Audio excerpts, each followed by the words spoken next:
Good morning. Welcome to our morning meditation. I'm the Reverend Dr. William L. Johnson III, chaplain here at Christian Hospital Northeast in St. Louis, Missouri.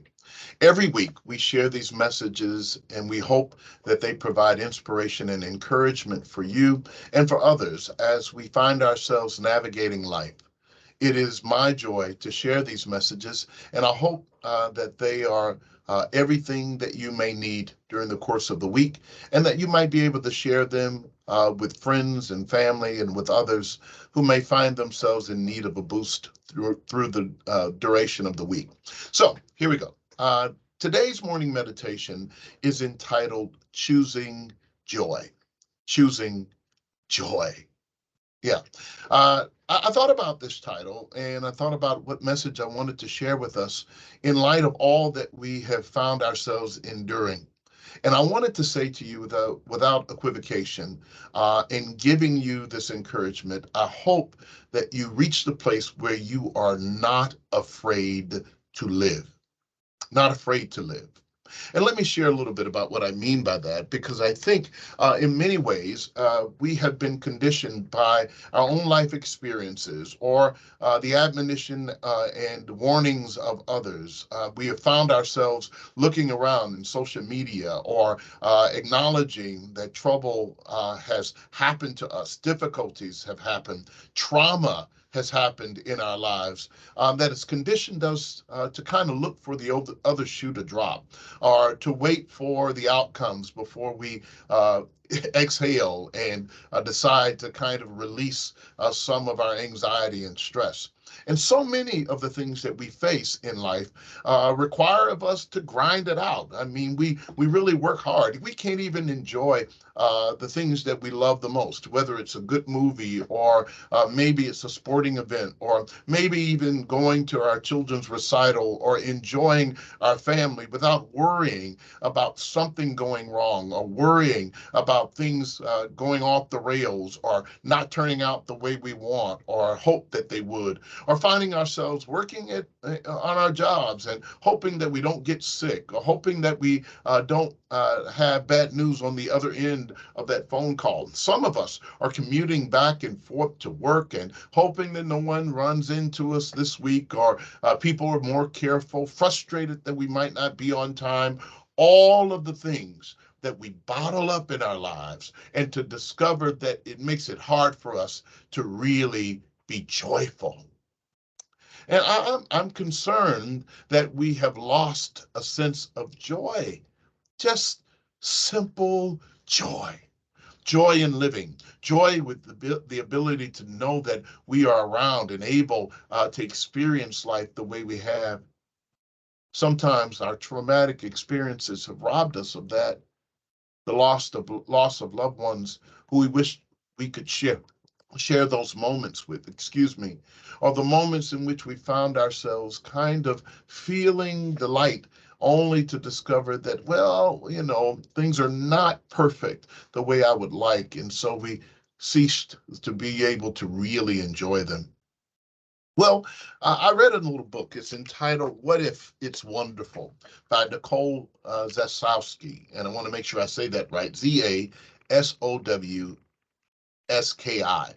Nicole Zasowski. And I want to say that right. It's like a tongue twister. And her book is entitled What If It's Wonderful?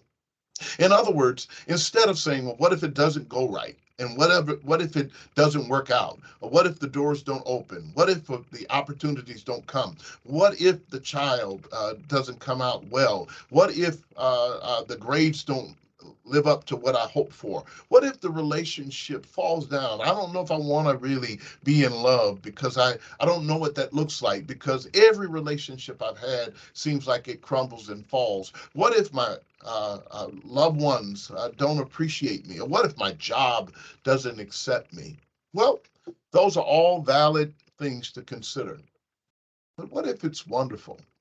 What if it really does work out? What if the door really does open? What if you get the opportunity of a lifetime? What if the sun does shine on your plans? What if life does work out the way you hope for? Some of us have missed those moments. that 90% of our lives, things do work out and doors do open and people make us happy and the sun does shine and we pay attention looking for the rain clouds, even if it's on a sunny day. So I want to talk about choosing joy. And in order to choose joy, it means we're going to have to make some commitments to some things so that we can really experience it. To choose joy means that we have to make some declarations in our own being, into our own selves, maybe in the mirror, to say, these are the things I'm going to do in order to experience and choose joy. Yeah. So what are they? Here are they. Here they are. I'm going to share them with you, and I hope to just move on and hope this message kind of finds its way to you in whatever place you're in your life, because I know I sound excited because it's easier said than done than just choosing joy, right? All of us would choose it if it were easy, but it's not so easy. But maybe it is. To choose joy means that we have to make some commitments and declarations that first we are going to repair some things. Then we have to choose that we're going to release some things. And then we have to choose we're going to reimagine some things. So let me jump into it. In other words, choosing to repair some things is indicative of the fact that some things that we have and we've received are indeed damaged. We've had some experiences that no longer allow for us to go on as if life has not changed. They are damaged. However, though damaged, they are still good. We have some relationships, though damaged, they are still good. We have some things, some toys, even some cars, some useful tools, some operations, some books, if you will, that may be damaged, but there's still some good. And it calls for us to repair the things that are damaged in order to enjoy them. Everything that we've experienced, just because they're damaged, does not mean that they don't have an awful lot of good things that are useful for our living. You know, I've learned that. That's why I love the movie Toy Story, the cartoon, the animated movie Toy Story. It was filled with a bunch of toys that were misfits that had been damaged and that children or the kid would no longer play with because they were damaged. How many things in our lives have we been willing to just leave alone, to feel like we are giving up on them just because they've taken a bump or a bruise? They've had a hiccup, a car that someone sideswiped. Do you throw the whole thing away? In other words, repair what we can. There's some parts inside of you that are still good. There's a lot of you that's inside of you that still has so much to be happy about and so much you can enjoy. Don't discard it, but repair it. There's some friendships that are worth repairing, some relationships that are worth repairing. Repairing means that we've taken the time to give it some tender loving care and to give what it's worth. And when you do it, you'll be proud that you took the time to repair it.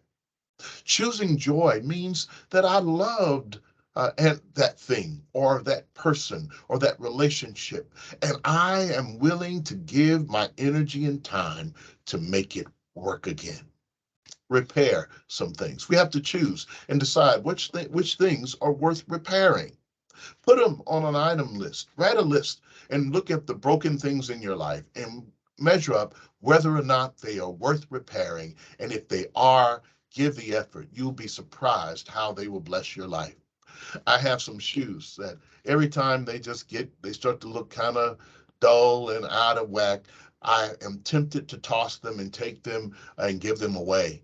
However, I'm not rich, I'm not wealthy. So what I do is go grab some polish and a good rag, and I start to shine it up and see what happens with them. And then I discover that what I thought was no more good happens to be the best thing. They feel good, they fit my feet, and now they're shined up as good as new. That's worth repairing. Let me hasten on.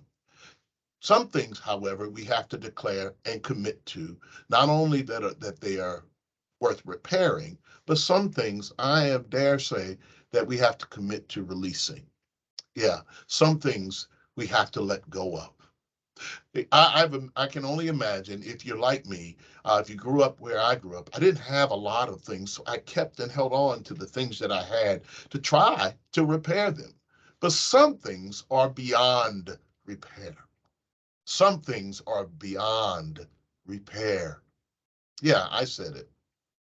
Because what I've been convinced about is that the reason why we can't make room for the new things we've always wanted and the things we very much need is because we have so much clutter for the things that are in our lives or in our space or in our homes that have no usefulness at all, but there's no room for things that we really want because we're keeping things that we no longer need. Does that make sense?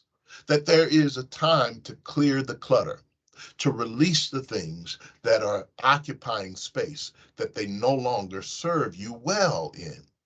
There are some places or some people or some circumstances or some things that it really is time to make room for the new things by getting rid of the old. Old relationships, old feelings, old things. I realized that I had lived in my apartment after, part of collecting things. I had moved on in my life, gone through a divorce, held on to sentimental things, and there I was holding on to a household full of things that were a part of my old life, but not serving me in my new one. And it took me years to realize that every time I needed something, I had no place to put the new things in my life because I was holding up vigil for things that no longer served me. So there's a time to release those things so that you can make room for others. I could say a lot about that, but you know those places in your life, you know those things in your life that you're afraid if I let them go, then I won't have anything. I'm convinced you don't have anything anyway that is blessing your life until you let go of things. You never know the inventory of the things you already have. A good friend of mine helped me with this. It's like, well, you got to get rid of some of all the stuff you have so that you can at least see what you have. In other words, you can't see what you really have if you've not gotten rid of the things that are just occupying space. And that means relationships that are just occupying space. That means belief systems and ways of thinking that are just occupying space. You never create room for something new that you need and that you can use and that will bless your life if you don't release some of the others. Yeah. Finally, it is important to make some commitments if you're going to choose joy. I mean, really enjoy your life, to embrace your whole life. You have to be able to release some things. You have to be willing to repair some things, but you also have to be willing to reimagine some things. Well, here's what I'm saying. What does reimagination mean? It means that we discovered that the things that we thought we needed or wanted, they no longer serve us at all, and they no longer contribute to us. So we have to discover and ask ourselves a question. Not whether that thing is good, not whether or not the whole circumstance can be repaired, but whether or not we should be doing it at all. There are some things that are not a part of our soul speak. Our souls, we never ask the question of our soul, why am I doing this now? Why am I involved here? What does your soul say?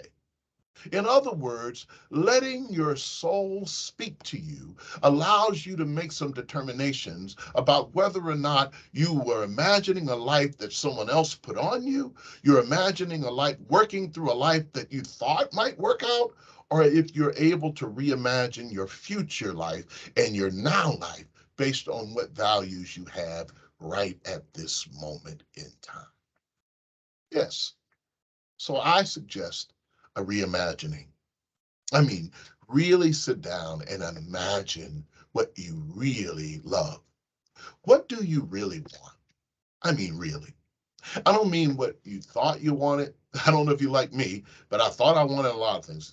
Yesterday I wanted this for dinner. By the afternoon I wanted something else. By dinner time it was a whole nother thing. In other words, that's not what I'm talking about. Not that kind of shifting want, but I'm talking about what your soul really wants.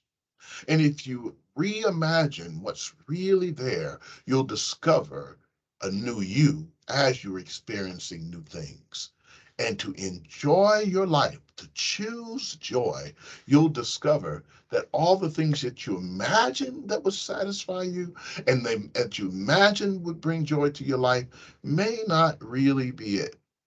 You know, some of us want new cars and new homes and a new place to live, but you discover that none of that really brings you joy.